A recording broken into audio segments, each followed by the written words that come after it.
제자가 될 수 있는 사람하고 제자가 될 수 없는 사람을 우리가 임의로 이 사람은 제자가 될 수 있을 것 같아, 예수님의 제자가 될 수 없을 것 같아, 이렇게 임의로 우리가 나누기도 합니다, 생각으로.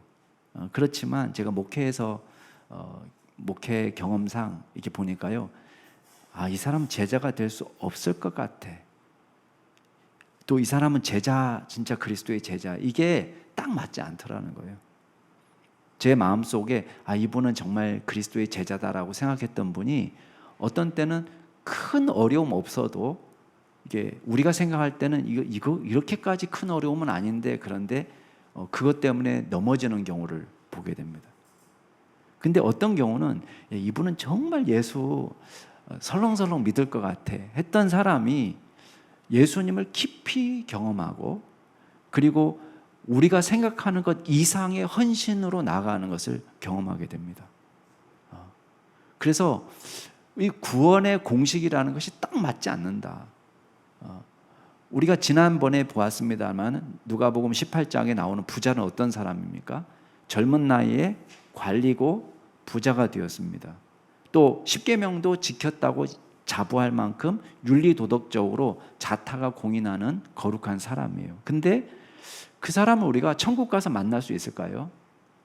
우리 18장 이야기로만 보면 예수님의 말씀을 듣고는 심히 근심하면서 떠나갔어요. 그러니까 이 사람을 천국에서 만날 수 있을 거라 기대하기 어렵습니다. 반면에 18장에 또 맹인이 나옵니다. 여리고에서 만난 맹인을 만나게 되는데, 이 사람은 가난한 사람이고 거지입니다. 평생 볼 수 없었기 때문에 특별한 하나님께 헌신과 또 값비싼 예물을 드리거나 그런 적이 없는 사람이에요. 근데 이 사람을 우리는 하나님 나라에서 만날 수 있을 거란 말이에요. 이 사람이 제자가 되는 것을 보게 됩니다. 그러면 이렇게 우리가 생각할 수 있습니다. 공식 하나를 만들어서 부자를 보면서 부자는 구원받지 못하지만 가난한 사람이 구원받는다, 이런 공식을 떠올리는 사람이 있을 수 있습니다. 또 맹인을 보면서 세상의 권력자는 구원을 받지 못하지만 사회적으로 소외되고 약자들은 구원을 받는다, 이런 공식을 만들어낼 수 있습니다. 또 이 말씀하고는 상관이 없지만 우리가 흔히 생각하는 구원에 대한 공식은 뭐예요? 윤리도덕적으로 깨끗한 사람은 구원받고 윤리도덕적으로 죄 짓는 사람은 구원받지 못한다, 이런 공식을 우리가 생각할 수 있는 것입니다. 근데 오늘 말씀에 보면 우리가 지금 말한 공식하고 전혀 상관없는 구원받은 백성을 만나게 됩니다. 그 사람의 이름이 삭개오입니다. 이 사람은 부자에다가 권력자에다가 윤리도덕적으로 비난받는 죄인입니다. 근데 이 사람이 오늘 구원받는다고, 이 사람도 아브라함의 자손이라는 말을 예수님으로부터 직접 들었어요. 이 집에 구원이 임했다는 말을 예수님으로부터 직접 들은 사람이에요. 그러면 우리가 하나님 나라 가면 삭개오를 만날 수 있을 거다, 이렇게 볼 수 있습니다. 그러면 도대체 이런 일이 어떻게 가능하냐? 우리가 생각하는 기존의 구원 공식과는 전혀 다른 이 사람을 우리는 어떻게 이해해야 될 거냐? 오늘 말씀을 통해서 함께 은혜를 나눌 수 있길 바랍니다. 자, 첫 번째 우리가 기억할 것은 인간은 세상이 주는 즐거움으로 만족할 수 없다는 거예요. 우리는 돈을 많이 벌거나 세상적으로 유명해지거나 또 권력을 잡으면 그것으로 참된 평안을 얻을 수 있다 착각합니다. 그런데 이 세상이 주는 즐거움은 잠깐의 즐거움을 줄 수 있습니다. 우리의 소원이 이루어지면 모든 것이 다 이루어질 거다, 모든 것이 다 만사오케이 될 거다, 천만의 말씀이에요.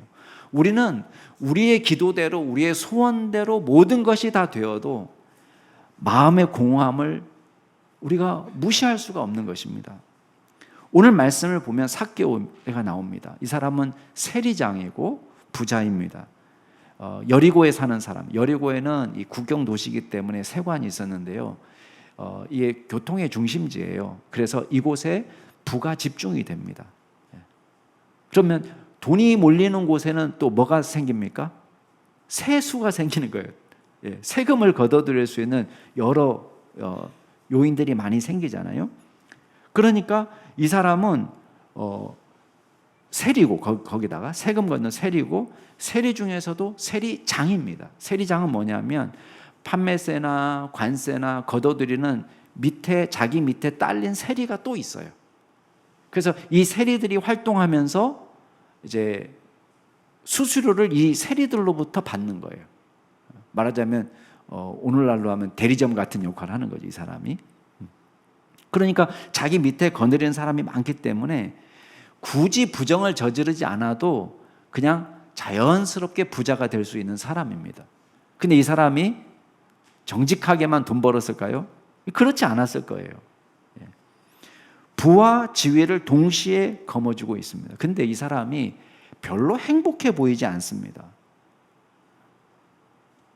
이 동네에 예수님이 지나가신다는 말을 듣고 예수님을 찾아 나오고 있습니다. 뭔가 지금 이 마음에 공허함이 있는 거예요. 왜 그랬을까? 아마도 이 사람에게도 양심이라는 게 있을 겁니다. 여러분, 예수 믿지 않는 사람에게도요, 양심이 있습니다. 꼭 우리는 하나님을 믿는 사람만 하나님의 율법이 있기 때문에 율법이 우리를 고소하고 우리의 양심을 찌른다고 생각하는데 꼭 그렇지만도 않습니다. 예수 믿지 않는 사람에게도 율법의 법이 있어요. 마음의 법이 있습니다. 로마서 2장에 가면은 그 마음의 법이, 율법이 없지만 이것이 자기에게 율법이 됩니다. 그래서 양심이 증거가 되어서 이 생각들이 서로 고발한다고 되어 있습니다. 그러니까 믿지 않는 사람들이라고 해서, 성경을 모른다고 해서 어떤 죄책감이 없느냐, 그런 건 아닙니다. 그러니까 우리도 예수 믿기 전에 죄책감이 있었죠. 양심이 우리를 찌릅니다. 고발합니다. 아마도 삭개오도 이 양심의 찔림이 있었을 거예요. 왜냐하면 그 당시 세리들은 부정한 방법으로, 오늘날 세무공무원을 말하는 게 아닙니다. 옛날 세무공무원은, 옛날 세리는 부정한 방법으로 돈을 취한 거예요. 로마의 식민지 하에서 일단 로마 정부를 대변해서 일을 하는 사람이고, 그리고 세수 이상의 세금을 거뒀기 때문에 사람들이 다 멸시했어요. 게다가 이 거둬들인 세금은 무엇을 위해서 사용합니까? 로마 정부가 믿는 정부가 아니에요. 그러니까 많은 돈이 우상 숭배를 위해서, 믿는 사람들의 양심에 어그러지는 일을 위해서 이 세금이 사용되는 거예요. 그러니까 경건한 유대인들의 마음속에 조세 저항감이 클 수밖에 없습니다. 그러니까 사람들이 예수님께 찾아와서 가이사에게 세금을 바치는 것이 옳습니까? 옳지 않습니까? 라는 질문을 하는 거예요. 이게 그 당시 사람들에게 논쟁거리예요. 이게 지금 우리 믿는 사람으로서 세금을 바치는 게 옳으냐 말이에요. 우리가 바친 세금이 도대체 어떻게 사용되고 있냐? 오히려 우상 숭배하는 일들에 사용되고 있다면 이게 세금을 바치는 것이 하나님 앞에 죄가 아니냐, 이런 논쟁들이 있었던 거예요. 그러니까 예수님께 와서 그런 질문을 하는 것입니다. 근데 삭개오가 소문을 들었어요. 예수님이 이 여리고에 오셨다는 소문이요. 아마 거지 맹인이 어떻게 눈을 뜨게 되었으며 그가 예수의 제자가 되었다는 소식을 들었을 겁니다. 여러분, 삭개오가 만사를 제쳐주고 예수님을 만나러 갑니다. 여러분, 이게 보통 용기가 아닙니다. 우리가 생각할 때는 이게 당연한 거라고 생각하지만 이게 누구나 할 수 있는 일은 아닙니다. 왜냐? 이 사람은 벌써 사회적 지위가 있잖아요. 돈도 있고. 그리고 사회적 체면이 있어요. 자기가 그 공개적인 장소에 나타나면 어떻게 될까요? 사람들이 다 수근수근 거리는 거예요. 손가락질도 하고. 근데 그런 걸 딱 감수하고 나가기로 결정했어요. 여러분, 이게 누구에게나 믿음을 위해서는요, 용기가 필요할 때가 있습니다. 내가 생각했던 생각을 바꾸고, 과거에 내가 살았던 삶을 바꾸고, 새로운 신념, 새로운 믿음을 갖고 살아가는 것은 엄청난 변화가 필요합니다. 태어나서 내가 예수 믿어본 적이 없는 사람인데 내가 성경을 믿고 성경의 삶을 내가 받아들인다. 이거 엄청난 일입니다. 근데 이 일을 위해서는 엄청난 용기가 필요해요. 왜? 자기 부정이 제일 힘들거든요. 자기 부정. 그러니까 학자들도 있잖아요. 자기가 배워온 그 학풍이 있습니다. 그 학풍을 부정한다는 것은 굉장히 힘든 일이에요.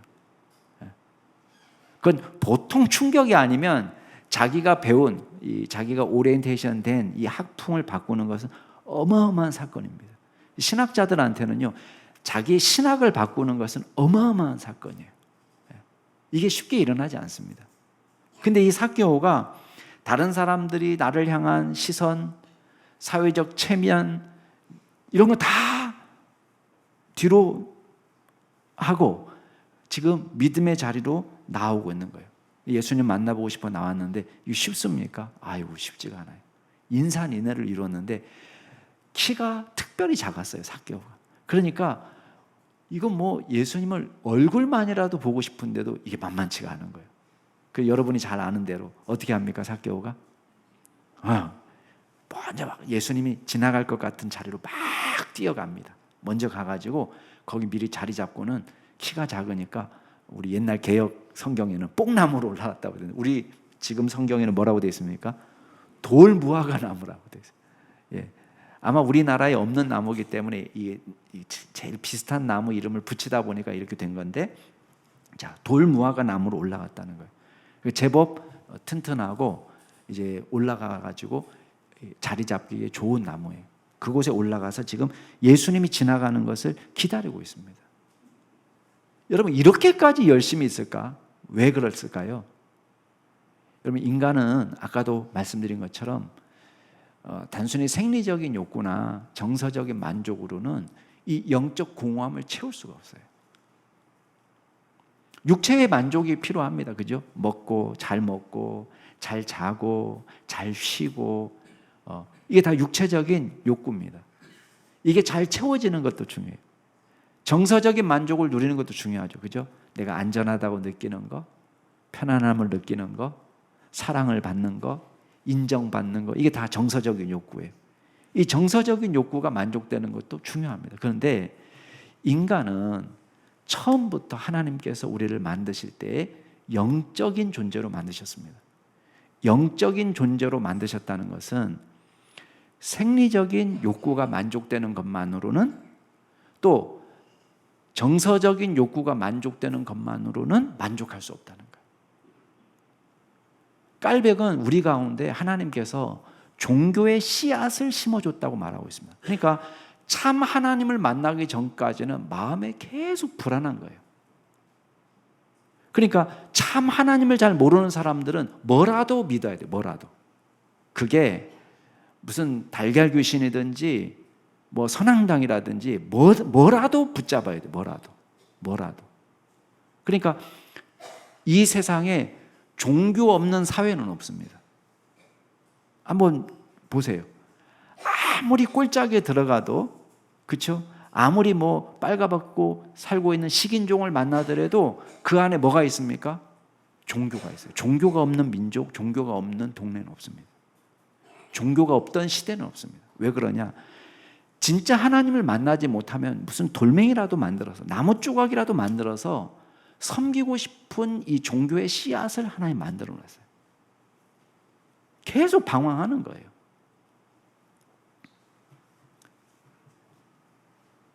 여러분, 하나님이 없는 인생이 얼마나 험한지 아세요?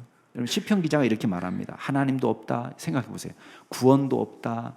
영원한 생명도 없다라고 생각해 보세요. 시편 기자는 이렇게 얘기합니다. 야, 슬프다. 사람은 입김에 불과하구나. 입김. 후, 불면은 후 했다가 사라지는 거. 그게 입김이에요. 그죠? 사람이 입김에 불과하구나. 인생이 속임수다. 지금 있는 것 같은데 없어져 버려요. 내가 지금 존재하는 것 같은데 없어져 버려요. 저울에 달면은 그들은 입김보다 가볍다. 우리의 존재가 얼마나 가벼운지. 아무것도 아니구나, 진짜. 만약에 하나님이 없고 영생이 없고 구원이 없는 인생을 생각하면 소나 돼지가 차라리 마음 편하고 속 편하고 낫지 않냐. 그래도 적어도 자기 안에 있는, 자기 앞에 있는 음식만 있으면 소나 돼지는 너무 만족하니까, 그걸로 만족할 수 있으니까. 그러나 인간은 하나님도 없고 만약에 구원도 없고 영생도 없다면요, 세상 불쌍하게 인간이에요. 정말 차라리 무식하고 멍청하기라도 하지, 차라리 소나 돼지 같은 IQ를 갖지, 인생을 논하고 철학을 논하고 예술을 논하고 문학을 논하고, 그리고 이게 점점 발전한단 말이에요. 연세가 들면 들수록 어떻게 됩니까? 사상의 깊이가 깊어지는 거예요. 지혜의 깊이가 깊어지는 거예요. 육신은 후퇴하지만 우리의 생각의 깊이는 깊어집니다. 근데 어느 날 갑자기 사라지는 날이 온다는 거예요. 만약에 하나님이 계시지 않고 영생이 없다면 인간처럼 슬픈 존재가 없는 거예요. 여러분, 어린아이라고 이 영적 공허함을 모르는 것 같습니까? 절대 그렇지 않습니다. 애들이라고 아무 생각이 없이 사는 것이 아닙니다. 저도 몇 학년인지 생각이 안 납니다. 아마 학교 들어가기도 전일지도 몰라요. 저희 어머니 손에 이끌려가지고 제주시 이 시장에 갔습니다. 동문시장에 갔어요. 동문시장에 갔는데 무슨 얘기한 것도 아닙니다. 근데 물건을 팔러 앉아 계신 할머니를 보는데 할머니의 쪼글쪼글한 손을 보는데 제 마음속에 슬픔이 확 몰려오는 거예요. 초등학교도 들어가지 않은 것 같은 그런 나이인데 슬픔이 확 몰려오면서 와, 이 할머니는 무슨 생각을 하면서 사실까? 그러면서 한편으로는 와, 나는 다행이다. 더 오래 살 수 있어서. 아기가 이 할머니는 코앞에 죽음이 닥쳐 있는데 무슨 생각을 하면서 사실까? 그게 제 마음이었어요. 여러분, 애들이라도 아무 생각이 없이 사는 게 아닙니다. 여러분, 돈이 우리에게 만족을 줄 수 있습니까? 여러분, 시편 기자가 이야기합니다. 아무도 자기의 형제를 그 돈으로는 구원하지 못한다는. 돈이 엄청나게 많은 걸 자랑해도 그 돈으로는 형제도 구원하지 못하고 그를 위한 속전을 하나님께 바칠 수도 없다. 그들의 생명을 속량하는 값이 너무 엄청나기 때문에 여러분, 얼마만큼 주면은 생명을 살 수 있습니까? 얼마를 주면 생명을 살 수 있어요? 물론 돈이 없어서 아쉬울 때가 있죠. 안타깝게 새 모녀가 세상에 월 17,000원밖에 안 되는 의료보험을 밀렸단 말이에요. 42만 원밖에 안 되는 월세를 밀려가지고 그 중압감에 견디지 못하고 세상을 떠났다는 말도 너무너무 마음이 아프죠. 이게 돈이 중요한 역할을 합니다. 그렇지만 여러분, 돈이 억수로 많은 사람이 자기의 생명을 위해서 이 돈으로 할 수 있는 일이 무엇입니까? 세상의 권력은 뭡니까? 여러분, 시편 기자는 얘기합니다. 젊은 사자가 궁핍하며 줄이는 때가 있다. 여러분, 숲속에 사는 사자, 그것도 젊은 사자가 부족함이 뭐가 있겠어요? 여기 숲속에 있는 모든 짐승이 다 내 밥이고 여기에 있는 모든 것이 다 내 거라 마찬가지예요. 나를 이길 사람이 없어요. 근데 이 젊은 사자가 굶어 죽을 때가 있다는 거예요. 이 땅에서 장수하고 자녀들을 많이 낳으면은 그걸로 만족함이 채워질까요? 여러분, 전도서 기자는 이렇게 말합니다. 사람이 100명의 자녀를 낳고 장수하여 사는 날이 많아도 그의 영혼은 그러한 행복으로 만족할 수 없다. 아마 100살이 돼도 만족이 안 될 것 같아요. 150살이 되어도 만족이 안 될 것 같아요. 여러분, 삭개오가 이런 갈급함이 있는 거예요. 삭개오의 갈급함은 돈이 없는 기근이 아니고 물이 없는 갈증이 아니고 권력이 없는 주림이 아닙니다. 여러분, 아모스서에서 이야기한 대로 마찬가지예요. 하나님께서 이 땅에 심판 상황, 기근을 보내실 때에 땅에 양식이 없어 줄이는 것이 아니고 물이 없어 가람이 아니고 하나님의 말씀을 듣지 못한 기가, 이게 심판 상황이에요. 삭개오에게 이런 공허함이 있는 것입니다. 근데 여러분, 우리가 하나님 앞에 감사해야 돼요. 오늘 말씀해 보니까 예수님은 이런 죄인을 불러서 구원하시기 위해서 이 땅에 오셨다는 것입니다. 저와 여러분에게 생명을 주시기 위해서 이 땅에 오셨다는 거예요. 삭개오는 거기에 아주 적합하지 않은 사람이에요. 윤리적으로 부도덕한 사람이기 때문에 사람들의 손가락질 받는 사람이에요. 우리의 공식대로 하면 이 인간은 구원받기에 적합하지 않은 인간, 너 같은 인간은 하나님이 구원할 수 없는 인간. 우리의 상식, 우리의 공식대로라면, 우리가 알고 있는 구원의 공식으로는. 예수님께서 삭개오의 집에 가려고 할 때 7절 말씀에 보니까 사람들이 수군거립니다. 어이구, 저 사람이 잘 모르고 죄인의 집에 들어간다. 죄인의 집에 유하러 들어간다. 손가락질 하는 죄인이에요. 근데요, 놀라운 일이 벌어졌습니다. 삭개오는 사실 일이 이렇게 커질 줄 몰랐어요. 자기는 그냥 뽕나무에 올라가가지고, 돌무화과나무 위에 올라가가지고 살짝 예수님 지나가시는 것만 보고 집으로 가려고 그랬어요. 근데 예수님이 가시던 길을 가시지 않고 점점 자기 있는 쪽으로 오시는 거예요. 어디를 보시나? 예수님 계속 보면서 오니까 누굴 보시나? 나를 보시나? 예수님이 오시더니 뭐라고 얘기합니까? 삭개오야. 이름을 부르시는 거예요. 오늘 지금 초면이거든요.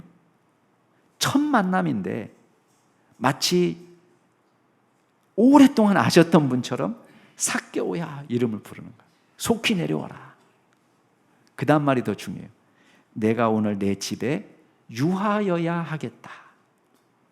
자, 우리말로도 물론 그 영어로 하면은 must, 뭐뭐 해야만 한다.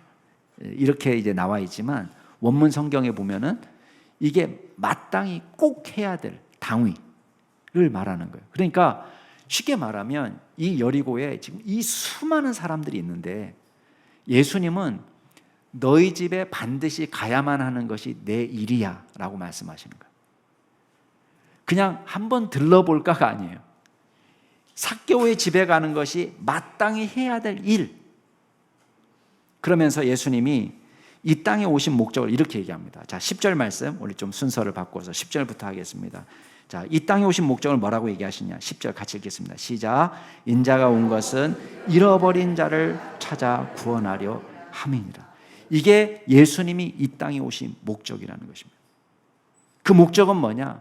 손가락질 받는 죄인, 세상 사람들이 주목하지 않는 사회적 약자, 어떤 사람도 여기, 물론 여기에 부자나 권력자들이 제외되는 건 아닙니다. 그 사람들은 사람들이 생각할 때 중요한 사람들이라고 생각하기 때문에 지금 얘기하는 거예요. 잃어버린 자 안에 이 모든 사람들이 들어가요. 모든 사람들이. 여러분, 예수님께는 용서받지 못할 죄가 없는 것입니다.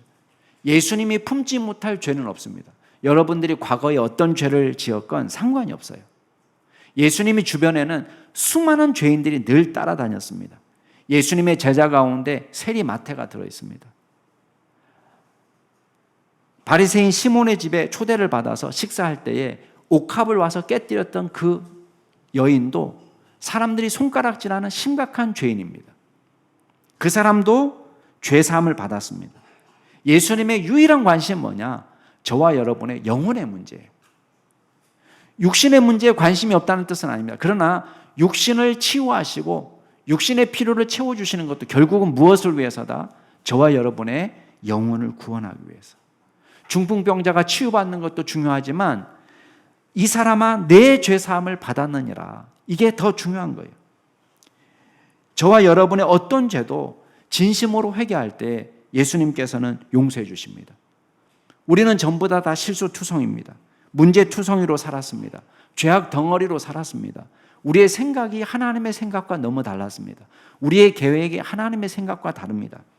그런데 죄악 덩어리로 살았던 이 사람도 예수님을 만나면 하나님의 자녀가 돼요. 죄 사함을 받는 것입니다. 하나님을 떠나 살던 사람이 주님의 사명을 감당하는 하나님의 일꾼이 되는 것입니다. 여러분, 하나님께서 제일 혐오하시는 죄가 뭘까요? 아마도 우상숭배일 겁니다. 그죠?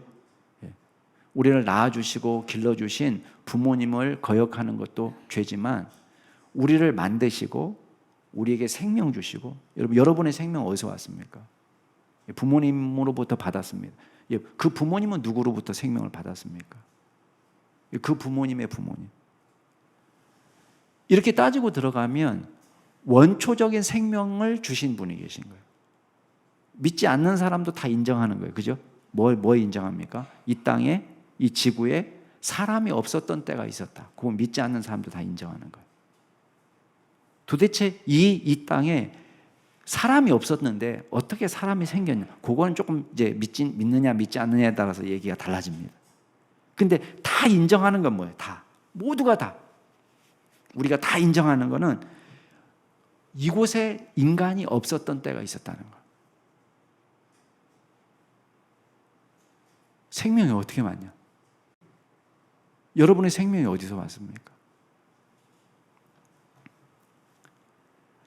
우리에게 생명을 주시고 우리를 인도하시고 우리에게 구원을 베풀어 주시는 하나님의 존재를 부인하고 주님을 떠나 사는 것보다 더 큰 죄는 없습니다.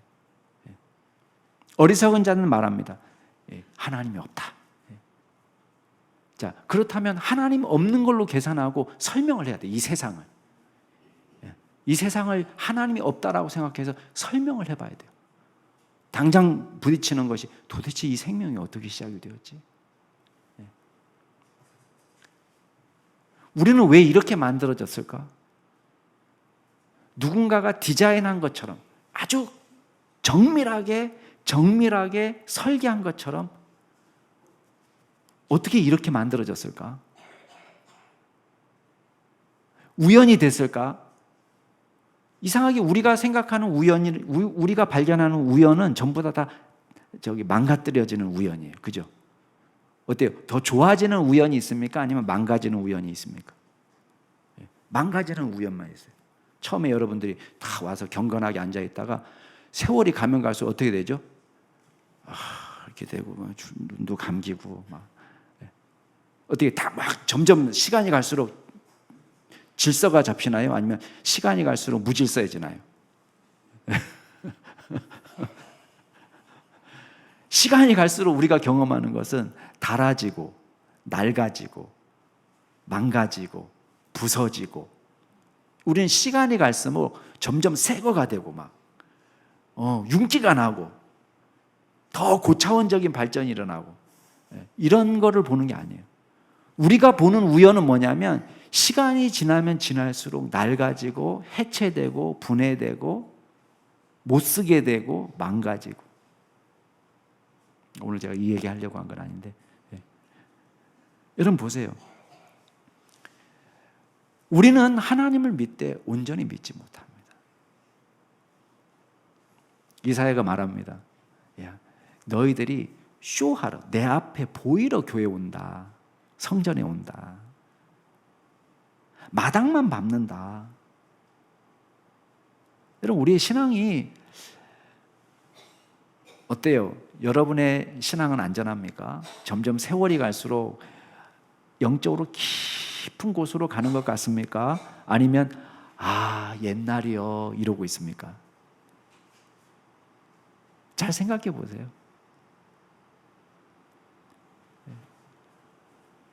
여러분 우리 안에 성령이 계시면요 세월이 가면 갈수록 겉사람은 후패이지만 속 심령이 점점 강건해져요.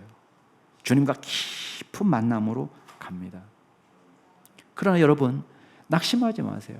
우리가 낡아졌고 우리가 하나님을 떠나서 살고 주님 앞에 섭섭하게 하고 죄를 짓는다고 하더라도 주님이 우리에게 약속하신 게 있습니다. 그게 뭐냐? 주님 앞에 나오면 너희 죄가 주홍같이 붉을지라도 눈과 같이 희어질 것이고 진홍같이 붉을지라도 양털같이 희어진다. 주님이 우리를 새롭게 하는 역사가 있어요. 어떤 죄인도 주님을 만나서 주님과 교제할 때 새 사람이 된다는 거예요. 주님이 이 목적을 위해서 이 땅에 오셨다는 거예요. 자, 마지막으로 우리가 살펴보겠습니다. 삭개오도 예수님을 만나니까요, 그 안에 진짜 하나님의 나라가 시작이 된 거예요. 온전한 변화가 시작이 됩니다. 여러분, 예수님이 와가지고 삭개오의 머리가 되고 막 사탄아 물러가라, 회개하라, 막 이렇게 기도한 적도 없고요. 밥 먹으면서 같이 밥 먹은 것 뿐이거든요. 밥 먹으면서 이 나쁜 놈아, 너 같은 놈은 내가 본 적이 없다, 회개하라, 이렇게 말하시지도 않았습니다. 예수님은 그냥 밥만 드셨을 뿐이 같이. 근데요, 삭개오가 우리 집에 나 같은 사람에게 찾아오시다니, 내 집에 같이 오시다니, 나 같은 사람과 같이 밥을 먹어주시다니, 이 사실에 눈 녹듯이 마음에 녹았어요. 예수님을 만나니까 예수님의 그 사랑에 눈 녹듯이 녹았어요. 그리고는 이 사람이 시키지도 않은 일을 약속합니다. 여러분 8절 같이 한번 읽어보겠습니다. 8절 시작. 삭개오가 서서 주께 여짜오되 보시옵소서. 내 소유의 절반을 가난한 자들에게 주겠사오며 만일 누구의 것을 속여 빼앗은 일이 있으면 내가 쩔이나 갚겠나이다. 와, 이거 예수님 시키지 않았거든요. 여러분, 앞에 우리 18장의 부자는 예수님의 무슨 말 때문에 근심하며 떠나갔습니까? 야, 내 소유를 다 팔아서 가난한 사람에게 나눠주고 너는 나를 따르라. 그러면 하늘에서 내게 보화가 있을 거다. 이 약속이 있었어요. 하늘에 보화가 있다. 이거 아무것도 아니야. 네가 가지고 있는 거. 이거 버리고 하늘의 보화를 가져. 근데 이 사람은요, 하늘의 보화는 생각이 안 나요. 그건 됐고 여기 있는 게 더 중요한 거예요. 여기 있는 게. 하늘의 보화는 내가 만질 수도 없는 것이고 본 적도 없고 믿을 수도 없는 것이고, 그 말을 듣고는 상처받아서 떠나버렸어요. 근데 오늘 이 사람은 뭡니까? 삭개오는요, 누가 시키지도 않았는데 얘기합니다. 제 소유의 절반을 팔아서 가난한 사람에게 나눠주겠습니다. 그러니까 여러분 속에 아이고 이왕 팔 거 다 팔지 왜 절반만 파냐 이렇게 생각하시네. 절반도 다 용도가 있어요. 나머지 절반은 무슨 용도예요? 내가 누구 것을 토색한 것이 있다면은 그거 내가 4배를 갚아주겠습니다. 이거는 토색한 것이 없다는 뜻이에요? 아니면 있다는 뜻이에요? 예, 없으면 그런 얘기 할 필요 없죠. 있기 때문에 제가 다 지금 조사는 못했지만 얼마만큼 제가 도둑질했는지 모르지만 내가 누구의 것을 도둑질한 것은 4배를 갚겠습니다. 여러분, 전설에 의하면요, 삭개오가 이것 때문에 가난해졌다고 그래요. 절반은 없어져 버렸고 절반은 일일이 그 갚으러 다니느라고 없어졌다는 거예요. 여러분, 이 사람에게 믿음은 단순한 고백이 아닙니다. 말이 아닙니다. 믿는다고 고백하는 것에 그치지 않습니다. 뭐예요? 이 안에 변화가 일어났어요. 진정한 헌신이 나타난 것입니다. 예수님께서 구원을 선언하십니다. 9절 말씀 같이 한번 읽어볼까요? 시작. 예수께서 이르시되 오늘 구원이 이 집에 이르렀으니 이 사람도 아브라함의 자손이미로다. 자, 왜 구원받았습니까? 이 사람은 삭개오가 재산을 절반 팔아서 도둑질한 거 4배를 갚아줘서? 아니, 아직 시작도 안 됐어요. 지금 팔지도 않았어요. 아직 갚지도 않았어요. 근데 왜 여기에 구원이 임했다고 이야기합니까? 오늘 구원이 이 집에 이르렀으니 이 사람도 아브라함의 자손이라. 왜 이 고백이 나옵니까? 믿음을 보시는 거예요. 이미 삭개오의 마음속에 변화가 일어났어요. 이 사람은요, 때려 죽인다고 해도 할 사람이에요. 믿음을 보시는 거예요. 아직 한 푼도 팔지 않았지만, 한 푼도 나눠주지 않았지만, 한 푼도 갚지 못했지만 이미 이 사람 마음속에 뭐가 시작이 됐어요? 변화가 시작됐어요. 믿음이 오니까 변화가 일어나기 시작한 거예요. 결단이 일어나고 가히 혁명적인 역사가 나타난 것입니다. 삭개오의 내면에서 이미 구원받은 자녀로서의 확실한 변화가 일어난 것입니다. 이게 믿음이 오면 일어나는 일입니다. 저와 여러분의 믿음이 오잖아요. 예수님 만나면 어떻게 됩니까? 누구든지 그리스도 안에 있으면 새로운 피조물이라 이전 것은 지나갔으니 보라 새 것이 되었도다. 저와 여러분에게 새로운 역사가 일어나는 것입니다. 이 사람도 아브라함의 자손이다. 구원이 선언되는 것입니다. 사랑하는 우리 남양주 충신교회 성도 여러분, 삭개오를 찾아오신 예수님께서 오늘 저와 여러분을 부르고 계십니다. 삭개오의 이름을 아시고 삭개오의 마음을 아신 것처럼 예수님께서는 저와 여러분의 마음을 아십니다. 내가 오늘 내 집에 유하였다 라고 말씀하신 것처럼 저와 여러분에게도 오늘 내 마음에 유하여야 하겠다 말씀하십니다. 우리의 인생이 뒤죽박죽 되었습니까? 뒤죽박죽된 인생을 예수님께 맡기시기 바랍니다. 예수님께서 여러분의 뒤죽박죽된 인생을 바로잡아 주실 것입니다. 누구든지 그를 믿는 자마다 멸망하지 않고 영생을 얻습니다. 예수님께서 말씀하신 거예요. 내 말을 듣고 또 나 보내신 이를 믿는 자는 영생을 얻었고 심판에 이르지 아니하나니 사망에서 생명으로 옮겼느니라. 사망에서 생명으로 옮겨졌느니라. 우리 가운데 신분의 변화가 나타나기 시작한 것입니다. 저와 여러분의 영혼과 육체를 온전히 구원하실 수 있는 예수님께 여러분의 인생을 맡기시기 바랍니다. 그럴 때에 이 사람도 아브라함의 자손이라 말씀하신 예수님의 선언이 저와 여러분에게 선포될 줄로 믿습니다. 이 시간 같이 한번 기도하겠습니다. 오늘 말씀을 생각하시면서 기도하실 때에 주님이 원하시는 거예요. 주님이 오늘 저와 여러분에게 말씀하십니다. 오늘 내가 내 집에 유하여야 하겠다. 주님의 소원입니다. 우리의 마음에 찾아와 주시고 우리를 구원하시기를 기뻐하십니다. 주님 앞에 내 영혼과 내 육체를 맡겨드리는 기도를 하시기 바랍니다. 또 여러분 가운데 이미 예수님을 만나신 분이 계십니까? 그렇다면 아직까지도 예수님을 알지 못하는 여러분의 가족들을 위해서 기도하시기 바랍니다. 하나님, 오늘 내 집에 유하여야 하겠다 말씀하신 것처럼 내 남편에게, 내 자녀에게, 내 아내에게, 내 친척에게 주께서 임하여 주옵소서. 같이 동성으로 기도하시겠습니다. 오 아버지 하나님, 주님께서 친히 저희들을 불쌍히 여겨주시고 저희들을 붙들어 주셨습니다. 아버지 하나님, 우리같이 죄 많은 사람, 주님을 떠나 살던 저희들을 주님께서 붙들어 주시고 주님께서 구원하여 주신 은혜를 기억합니다. 아버지 하나님, 오늘 내가 내 집에 유하여야 하겠다 삭개오에게 말씀하신 것처럼 오늘 저희들에게 주께서 말씀하여 주십니다. 하나님, 우리가 마음문을 활짝 열고 주님을 맞아드립니다. 우리의 뒤죽박죽된 인생 주님의 손에 맡겨드립니다. 하나님께서 책임져 주시고 주님과 더불어 동행하는 믿음의 백성 될 수 있도록 도와주시고 주님의 생각을 우리 마음 가운데 품고 주님처럼 생각하고 주님처럼 계획하고 주님처럼 사랑하고 주님처럼 거룩하게 살아가는 저희들 될 수 있도록 주님께서 역사하여 주시옵소서. 아버지 하나님, 우리 가운데 믿음의 가문을 세워주셔서 믿지 않는 남편, 믿지 않는 아내, 믿지 않는 자녀들, 믿지 않는 부모님들 하나님께서 일일이 찾아가 주셔서 주여, 우리가 과거에 어떠한 삶을 살았든지 상관없이 우리의 마음을 눈 녹듯이 녹여주시고 예수님을 만나 깊이 만나 주님의 귀한 자녀로 아브라함의 자손이라 칭함받는 믿음의 백성이 될 수 있도록 도와주시옵소서. 과거를 묻지 아니하시는 하나님, 우리가 주님 앞에 범한 죄를 주님께서 묻지 않으시고 주님 지온같이 붉을지라도 주여 양털같이 변화시키시고 주홍같이 붉을지라도 눈과 같이 된다고 말씀하셨습니다.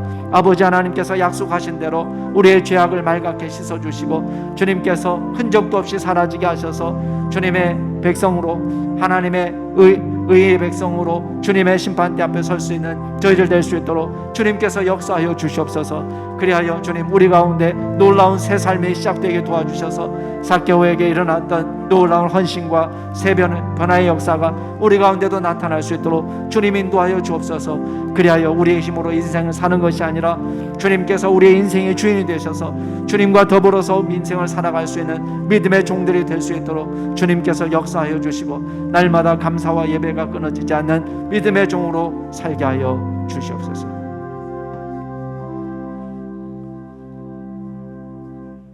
존귀하신 하나님 아버지, 오늘 이 시간 예수 그리스도의 임재를 간절히 소망합니다. 이미 예수님을 만난 성도님들에게는 주의 영으로 충만하게 하옵소서. 그리하여 주님의 다스리심에 온전히 복종하며 살게 하여 주옵소서. 아직도 예수님을 만나지 못한 자가 있다면 이 시간 주님께서 만나주시고 삭개오를 용서하시고 주님의 제자가 되게 하시고 이 사람도 아브라함의 자손이라 선언해 주신 것처럼 우리에게도 동일한 역사가 일어나도록 인도하여 주옵소서. 감사드리며 모든 말씀 우리 구주 예수 그리스도의 이름으로 기도드리옵나이다. 아멘.